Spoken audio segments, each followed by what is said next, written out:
I would like to present now our next speaker.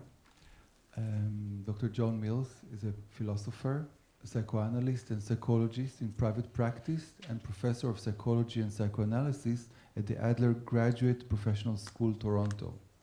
He is the author of many works in psychoanalysis, philosophy and psychology, including Conundrums, a critique of contemporary psychoanalysis, that was published by Routledge 2012, for which he won the Goethe Award for Best Book in 2013. Mills was also a recipient of 2013 Gradiva Award from the National Association for the Advancement of Psychoanalysis in New York City for his television series in The Talking Cure. Mills is also the 2014 recipient of the Otto Weininger Memorial Award for lifetime contributions to psychoanalysis and psychodynamic psychology, given by the Canadian Psychological Association. I want to invite you, please, Dr. Mills. Well, thank you very much for inviting me. I'm delighted to be here, and I want to express my gratitude to my gracious hosts, who've been very, very lovely. And I'm also deeply impressed that you would invite the enemy into your house.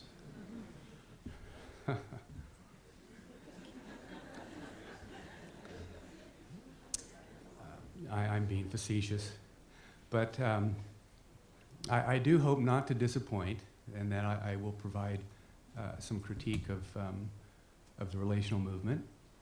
And I'm also looking very much forward to being critiqued by the panel in the spirit of this type of friendly dialogue. And also, of course, most importantly, hearing from the audience. So my first lecture is called A Critique of the Postmodern Turn in Relational Psychoanalysis. I wish to challenge the postmodern turn in relational psychoanalysis for its anti-modern tendencies, theoretical contradictions, and the wholesale acceptance of the primacy of language. Because postmodernism denies traditional metaphysical and epistemological paradigms, it also compromises the status of psychoanalysis as a legitimate human science by opposing the notions of objectivity, interpretation, and truth claims about reality. Relational psychoanalysis in particular has selectively adopted various features of pomocentrism that oppose the notions of selfhood, agency, essentialism, and the nature of universals. I wish to advocate for a return to a discourse on the modern tenets of universality, essence, and objectivity that properly appreciates the role of ontology and how it informs all aspects of subjectivity, contextuality, culture, and collective social experience. In other words, we don't need these binaries. There can be an inclusivity and an overarching paradigm if we look for one. Since Mitchell's and Greenberg's instantiation of the relational platform, contemporary psychoanalysis has increasingly embraced postmodern paradigms originally initiated by several key developments in the 20th century European continental philosophy. These genres include, but are not limited to, preoccupations with phenomenology, the hermeneutic tradition, and the linguistic turn.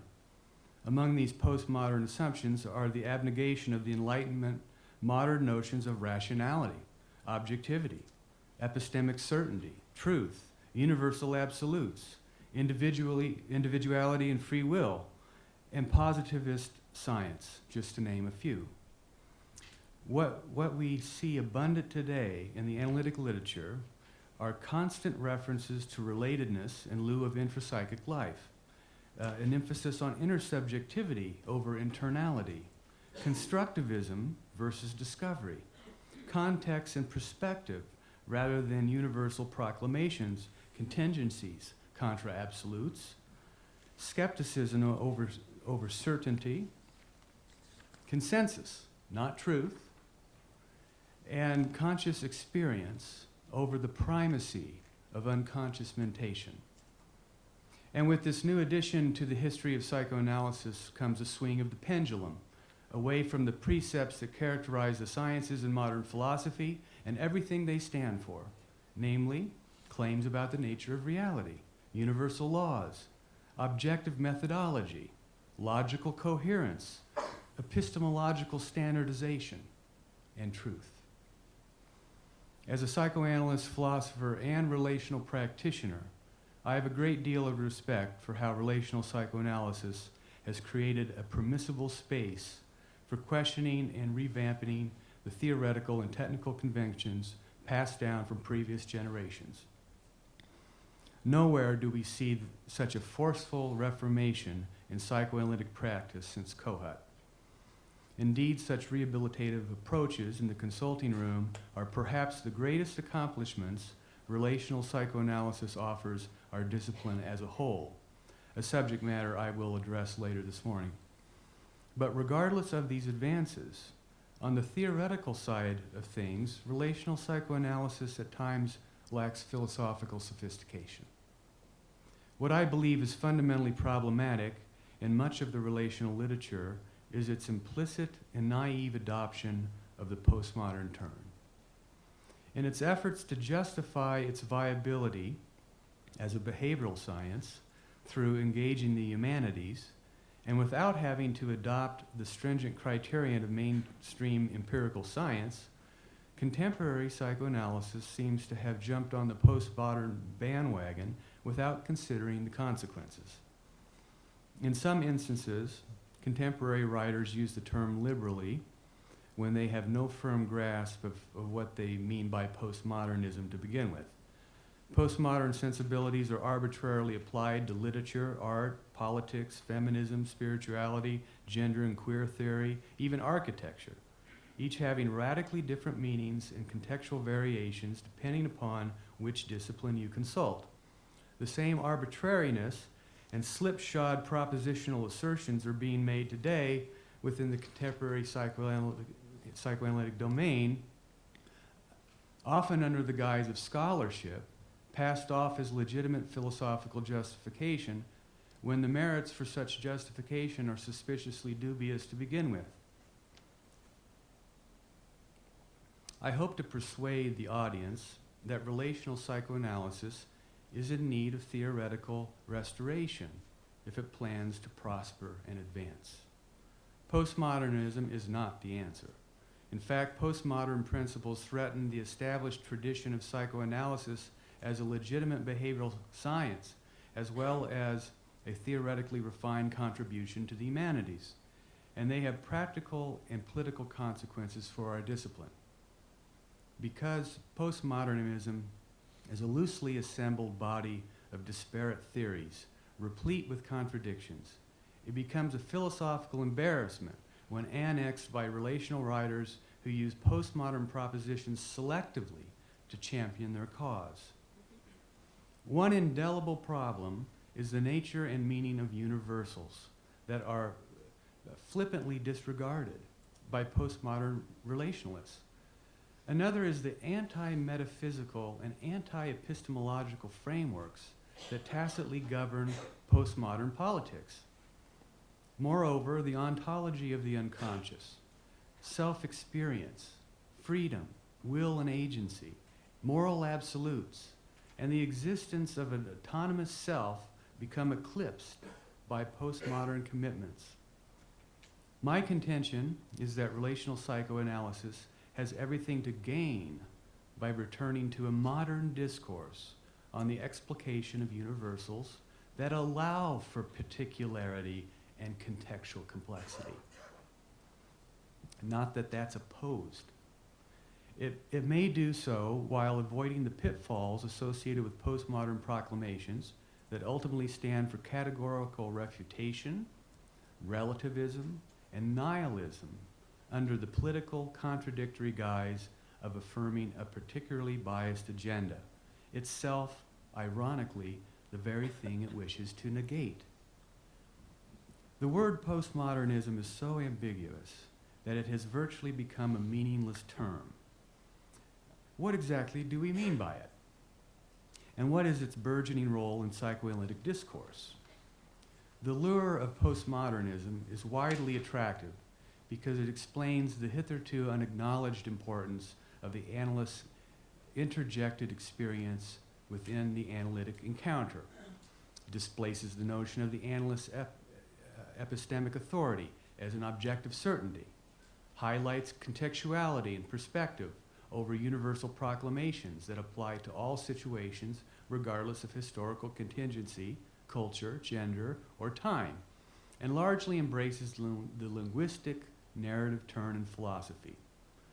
Although postmodern thought has propitiously criticized the pervasive historical, gendered, and ethnocentric character of our understanding of the world, contemporary trends in psychoanalysis seem to be largely unaware of the aporii postmodern propositions introduce into a coherent and justifiable theoretical system. Although postmodernism has no unified body of theory, thus making it unsystematized, one unanimous implication is the demise of the individual subject.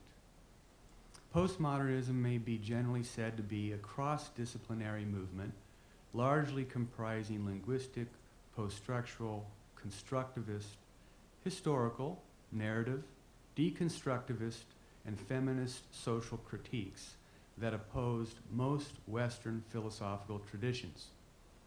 As a result, postmodern doctrines are anti-metaphysical, anti-epistemological, and anti-colonial, thus opposing realism, foundationalism, essentialism, neutrality, and the ideal sovereignty of reason.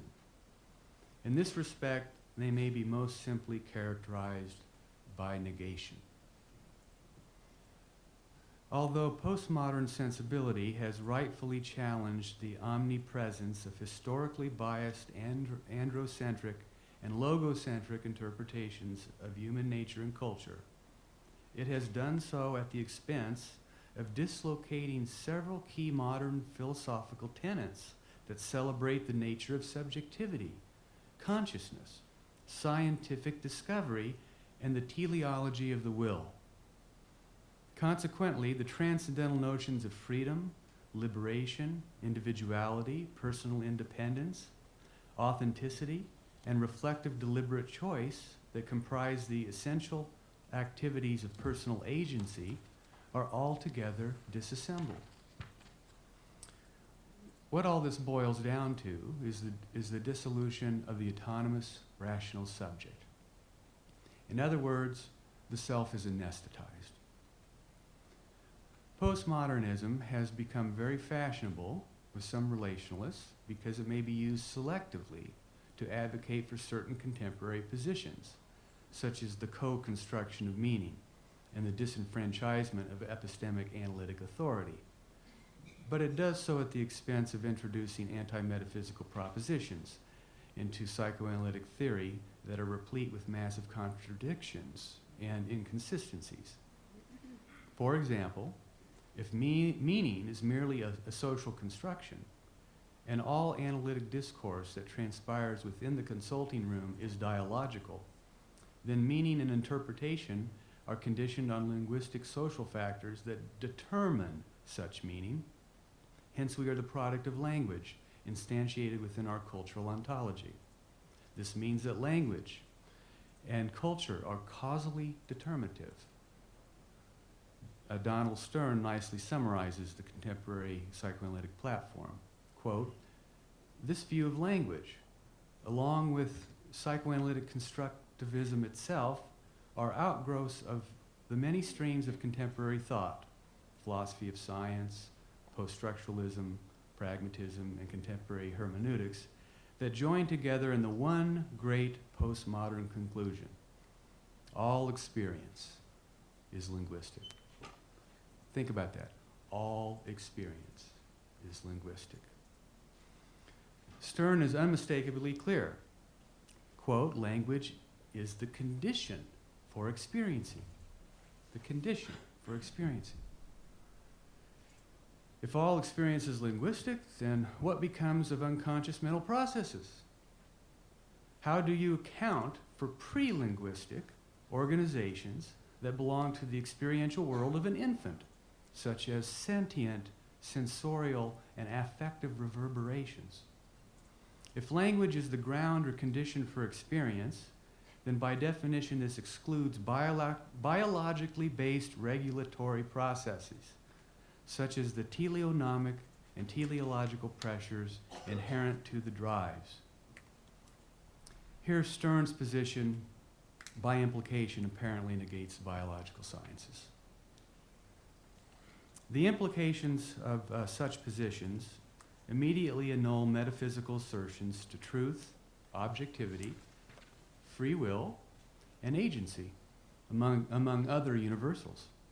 For instance, if everything boils down to language and culture, then by definition we cannot make legitimate assertions about truth claims or objective knowledge, because these claims are merely constructions based upon our linguistic practices to begin with, rather than universals that exist independent of language and socialization. So by definition, the whole concept of epistemology is merely determined by social discourse. So one cannot conclude that truth or objectivity exists. This becomes mythologies, fictions, narratives, and illusions, regardless of whether we find social consensus. Therefore, natural science, such as laws of physics, mathematics, and formal logic are merely social inventions based on semantic construction that by definition annul any claims to objective observations or mind-independent reality. In other words, metaphysics is dead and buried. Nothing exists independent of language. What perhaps appears to be the most widely shared claim in the relational tradition is the assault on the analyst's epistemological authority to objective knowledge. Stallero tells us that, quote, objective reality is unknowable by the psychoanalytic method, which investigates only subjective reality. There are no neutral or objective analysts, no immaculate perceptions, no God's eye views of anything, end quote. Now, what exactly does this mean? If my patient is suicidal and he communicates this to me, providing he is not malingering, lying, or manipulating me for some reason, does this not constitute some form of objective judgment independent of his subjective verbalizations? Do we not have some capacities to form objective appraisals? Here the term objective being used to denote making reasonably correct judgments about objects or events outside of our unique subjective experience. Is not Stallero making an absolutist claim despite arguing against absolutism when he says that, quote, reality is unknowable, end quote? Why not say that knowledge is proportional or incremental rather than totalistic, thus subject to modification, alteration, and interpretation rather than categorically negate the category of an objective epistemology? Are there no objective facts? Would anyone care to defy the laws of gravity by attempting to fly off the roof of this building by flapping their arms? Because postmodernism perspectives are firmly established in antithesis to the entire history of Greek and European ontology, perspectives widely adopted by many contemporary analysts today, relational psychoanalysis has no tenable metaphysics, or in the words of Emil Gavrin, no real meta-theory. This begs the question of an intelligible discourse on method, for the simple fact that postmodern sensibilities ultimately collapse in relativism. Since there are no independent standards, methods, or principles subject to uniform procedures for evaluating conceptual schemas, postmodern perspectives naturally lead to relativism. From the epistemic, perspectival standpoint of a floridly psychotic schizophrenic, flying donkeys really do exist, but this does not make it so. relativism is incoherent and is an internally inconsistent position at best. To simply being an unsophisticated form of sophistry based on crass opinion. I once had a student who was an ardent champion of relativism until I asked him to stand up and turn around. When he did, I lifted his wallet from his back pocket and said, "If everything is relative, then I think I'm entitled to your wallet because the university doesn't pay me enough." Well, needless to say, he wanted it back. Relativism collapses into contradiction, inexactitude, nihilism, and ultimately absurdity because no one person's opinion is any more valid than another's, especially including value judgments and ethical behavior, despite qualifications that some opinions are superior to others. A further danger of embracing a, quote, relativistic science is that psychoanalysis generally has nothing to offer over other disciplines who may negate the value of psychoanalysis to begin with, for example, empirical academic psychology, let alone patients themselves whose own opinions may or may not carry any more weight than the analysts with whom they seek out for expert professional help. Imagine saying to your patient, "I know nothing, now where's your money?" When one takes relativism to the extreme, constructivism becomes creationism, which is simply a grandiose fantasy of omnipotence. Things are whatever I want them to be. I had a patient who was run over as a pedestrian by a drunk driver and was left permanently disabled. He was so traumatized and enraged by his insurance company, who rejected his claim, that he started contemplating killing his claims adjuster. Now, this fantasy gradually began to acquire an autonomy of its own to the point that he started developing a concrete plan. When he told me in session that he had been canvassing the insurance building and determined that he could drive a tractor trailer through the building during smoke break, where he would likely kill the most amount of employees at once, I told him that if he continued down this path, I was certain he would be arrested. He immediately became frightened, scared straight, so to speak. I told him that he must work through his pain and victimization rather than act on it, and I reassured him that if he did this, he would find it healing. We explored how his impulse toward murder was an attempt to seek revenge for his injustice and undo his sense of helplessness, that he had other options rather than bring about his total self-destruction. Later in treatment, my patient referred back to this discussion as one of the most helpful interventions because he needed to know that I knew I could help him. This shows why to know is important and that patients sometimes need us to know. One thing is for sure, in my humble relativist opinion, relational and intersubjective theorists seem to have a penchant for creating false dichotomies between inner, outer, self, other, universal, particular, absolute, relative, truth, fallacy, and subject-object. For those familiar with the late modern Kantian turn through to German idealism, phenomenology, and early continental philosophy, contemporary psychoanalysis seems to be behind the times.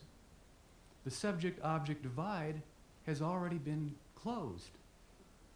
Although postmodern psychoanalytic thought is attractive for its emphasis on contextuality, linguistic, gender, and cultural specificity, political reform, post-colonial anti-patriarchy, the displacement of pure reason and phallocentrism, and the epistemic refutation of positivist science, it does so at the expense of eclipsing metaphysical inquiry, which was the basis of Freud's foray into understanding the ontology of the unconscious and establishing psychoanalysis as a science of subjectivity.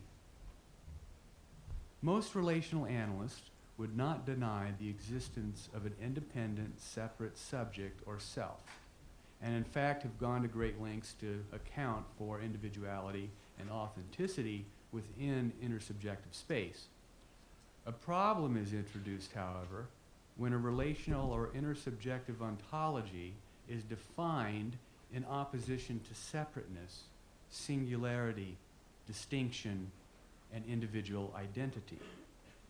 For example, Seligman represents the relational tradition when he specifically tells us that, quote, the analyst and patient are co-constructing a relationship in which neither of them can be seen as distinct from the other, end quote. At face value, this is a troubling ontological assertion. Following from these premises, there's no such thing as a separate human beings, which is tantamount to the claim that we are all identical because we are ontologically indistinguishable. If there is no distinction between two subjects that form the relational encounter, then only the dyad or dyadic intersubjective system can claim to have any proper identity. Relational analysts are not fully considering the impact of statements such as these when they propound that, quote, everything is intersubjective, end quote, because by doing so, it annuls individuality, distinctness, and otherness, which is what dialectically constitutes the intersubjective system to begin with. Further statements, such as, quote, there is no experience that is not interpersonally mediated, by Mitchell, end quote, lend themselves to the social linguistic platform and thereby deplete the notion of individuation, autonomy, choice, freedom, and teleological, hence purposeful, action, because we are constituted, hence caused, by extrinsic forces that determine who we are. Not only does this displace the centrality of subjectivity,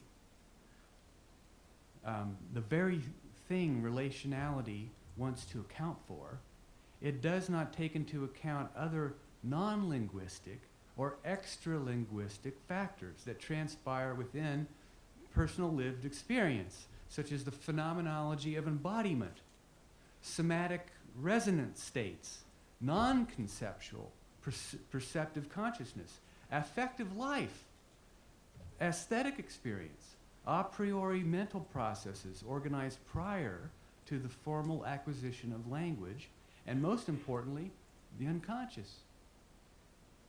The confusional aspects to relational thinking are only magnified when theorists use terminology that align them with postmodernism on the one hand, thus eclipsing the self and extracting the subject from subjectivity, yet they then want to affirm the existence of the self as an independent agent.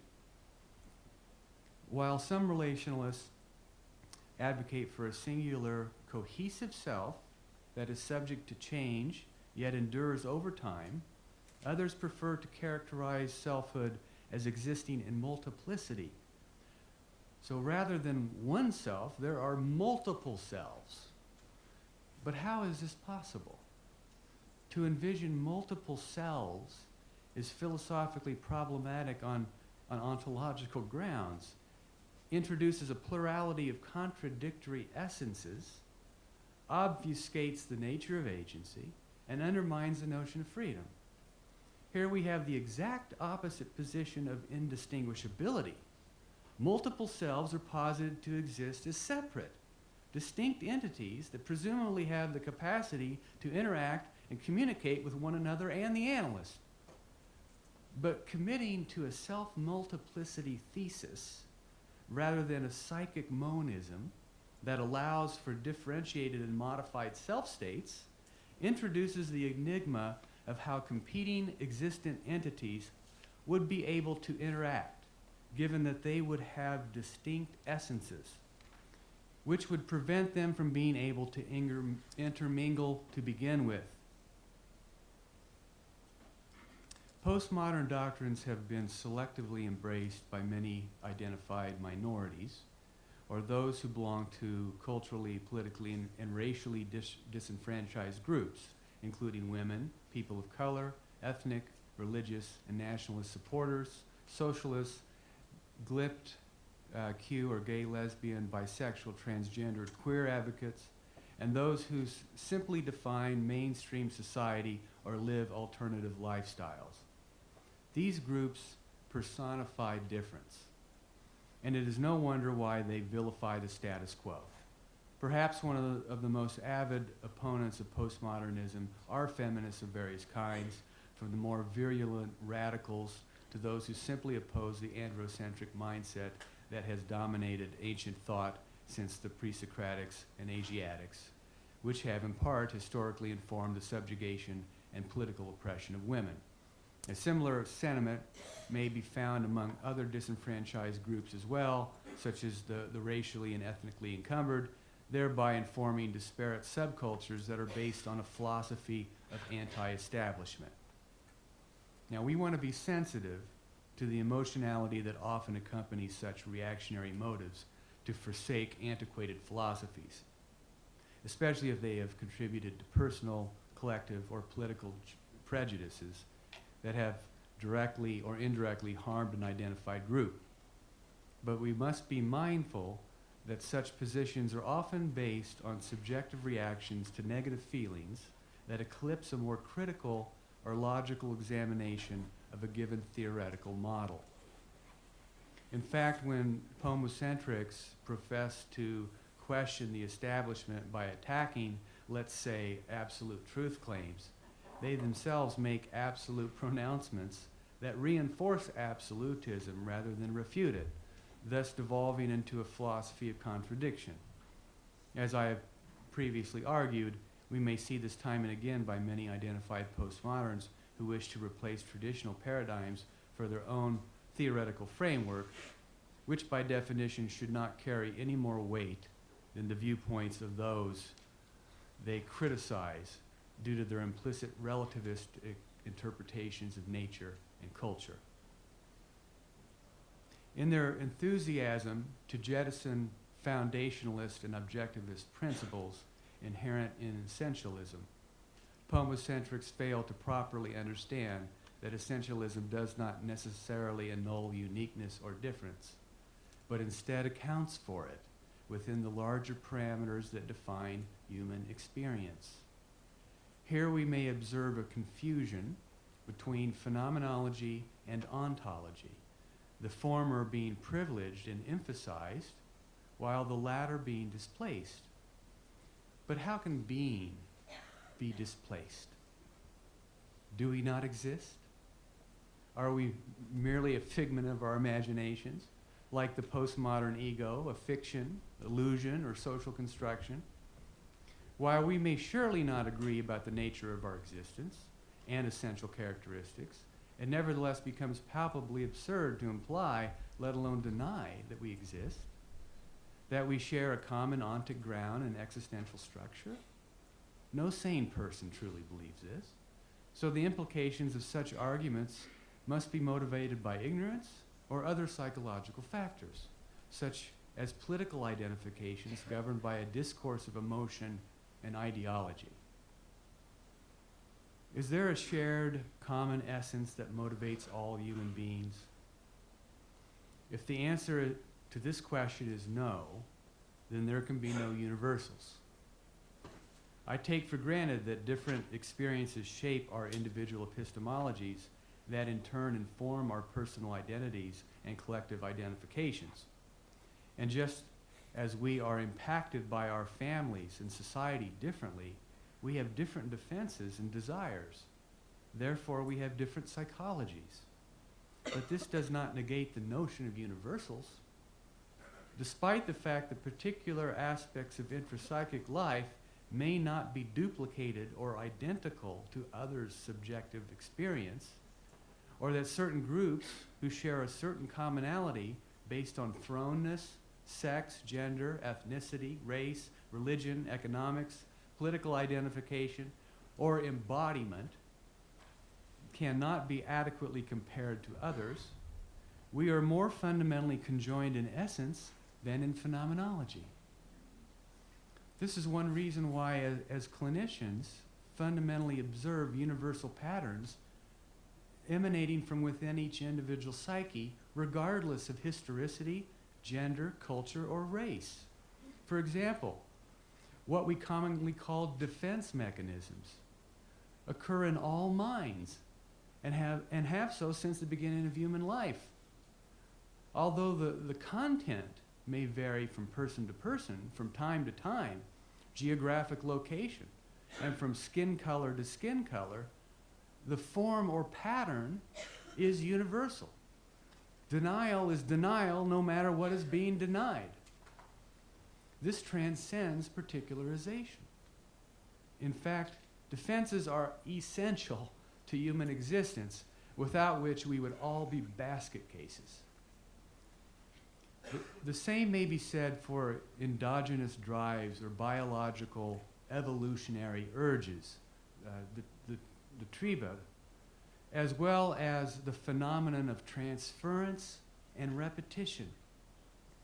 Although what is being transferred, reactivated, or dislocated from psychic territory originating in the patient's personal past onto the contingencies of the immediate analytic encounter will vary from person to person in particular content, thematic structure, and form, we would be hard-pressed to find any analyst willing to deny these universal occurrences present in all patients. The same is true for countertransference enactments. Repetition is the desire, motive, or compulsion to re-experience an earlier event within the present, albeit under different contingencies and expressed valences. Just as the organic impetus informing the need to satiate hunger and thirst is a universal process unique to living species, defense, transference, and repetition are predicated on unconscious organizations that are purported to exist within us all. In this lecture, I have attempted to introduce in a variety of ways the incoherency of many postmodern claims, while acknowledging the virtue of the postmodern message, namely respect and value for difference. But with the overzealous commitment to celebrating difference and plurality comes an underappreciation for universal aspects of meaning and existence that can join us all.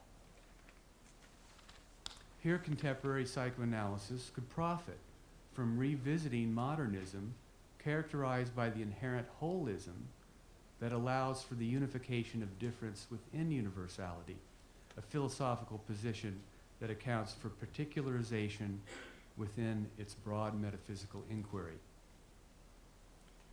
We cannot legitimately pass the false generalization that particularization cancels universality. Instead, particularization may be understood within the context of subjective universality. The notion that individual difference is an objective, collectively experiential activity of mind that is expressed idiosyncratically, yet shared by all. Self and subjectivity are objectively instantiated in culture and our social institutions through intersubjective exchange.